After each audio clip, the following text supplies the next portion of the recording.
Pour parvenir aux températures extrêmes enregistrées au cours d'un flashover, on a fixé contre l'une des parois du compartiment un panneau de bois auquel on met le feu. Le panneau brûle librement. Les flammes grossissent donc en quelques secondes. Nous avons un feu naissant. Vous voyez, les flammes lèchent les murs pour grimper jusqu'au plafond. Maintenant, la chaleur est suffisamment intense pour que le panneau de particules s'effondre. Les résines contenues dans le bois se désintègrent. Elles produisent alors des gaz inflammables qui gagnent le plafond. Pris au piège, ils forment à leur tour des couches de fumée brûlante. Au bout de 2 minutes, la température augmente et on commence à constater des changements. Regardez, une partie de la fumée est de nouveau aspirée vers le bas. Nous sommes dans la zone de basse pression, c'est ce qui permet au feu de respirer. Au-dessus de nous, c'est la zone de haute pression. Là-haut, la fumée et la chaleur sont poussées et l'air est aspiré vers le bas. C'est lui qui nourrit le feu. Le compartiment compte donc à présent 2 zones de température. Les pompiers se trouvent dans celle où il fait le moins chaud, 150 degrés environ. C'est aussi là que l'oxygène s'est concentré. Au-dessus d'eux, en revanche, les gaz brûlants se sont rassemblés en une épaisse couche de fumée couvant à quelques 800 degrés. À l'origine de ses propres turbulences thermiques, elle palpite comme une créature vivante. Puis à mesure que la chaleur s'accroît, les pompiers attendent les signes annonciateurs de l'embrasement général. Ce qu'on attend maintenant, les gars, c'est qu'il fasse assez chaud pour atteindre le point éclair. Ça brûle déjà librement, c'est tout à fait visible. Au-dessus de nous, on a une fumée épaisse et sombre, nous sommes entourés. Et puis au niveau du plafond, on va voir des espèces de flamèches. Quand on les verra, ça signifiera que le flashover est imminent. Au bout de 5 minutes, les gaz du plafond s'échauffent sous l'effet du rayonnement thermique émis à la fois par les murs brûlants et le feu lui-même. Lorsqu'ils atteignent près de 900 degrés, une réaction chimique se produit entre les poches de gaz et l'oxygène moins chaud situé plus bas. La combustion spontanée fait s'agiter le gaz selon un mouvement que les pompiers qualifient parfois de danse des anges.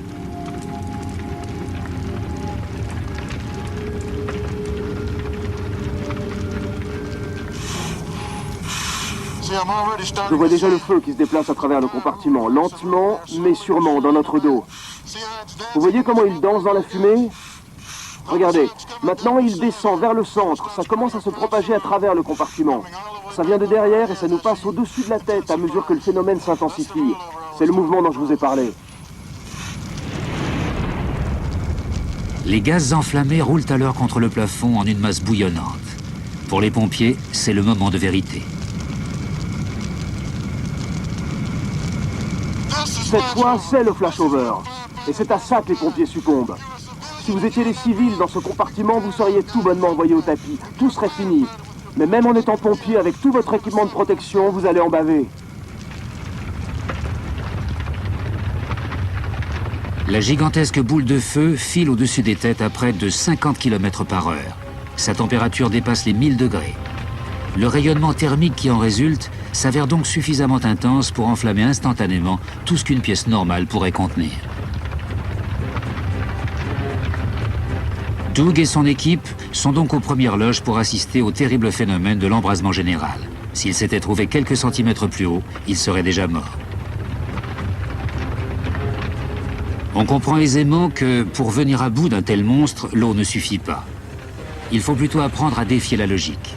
En effet, tandis que les hommes se préparent à un deuxième flashover, ils reçoivent une leçon essentielle. Trop d'eau peut s'avérer fatale. Bien, maintenant je vais vérifier la température. Je vais pulvériser un nuage d'eau au-dessus de nous. Regardez ce qui va se passer. C'est dire toute l'importance du choix du jet le mieux adapté à la situation.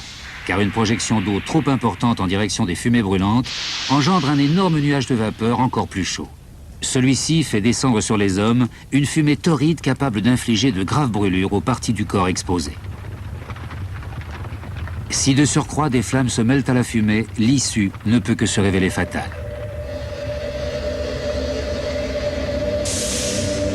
Le mécanisme est le suivant. Lorsque l'eau froide atteint la boule de feu, Celle-ci se développe jusqu'à atteindre 1700 fois son volume initial. L'explosion instantanée risque alors de piéger les imprudents. La solution adoptée par les pompiers consiste à projeter l'eau loin des flammes afin de rafraîchir d'abord les zones voisines.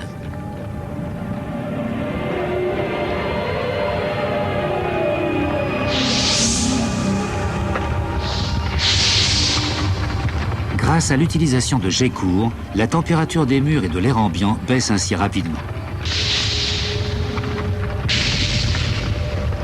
En conséquence, les gaz brûlants et la fumée refluent aussitôt contre le plafond. On n'a guère projeté que 2,5 litres d'eau, et cela suffit pourtant à neutraliser les couches supérieures. Cette fois, on peut s'attaquer au feu lui-même.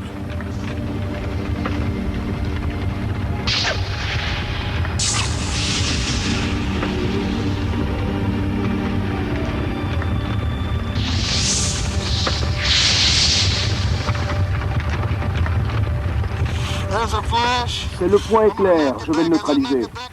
Pendant ce temps-là, vous allez sortir lentement. Restez baissés. Sortez, sortez, sortez.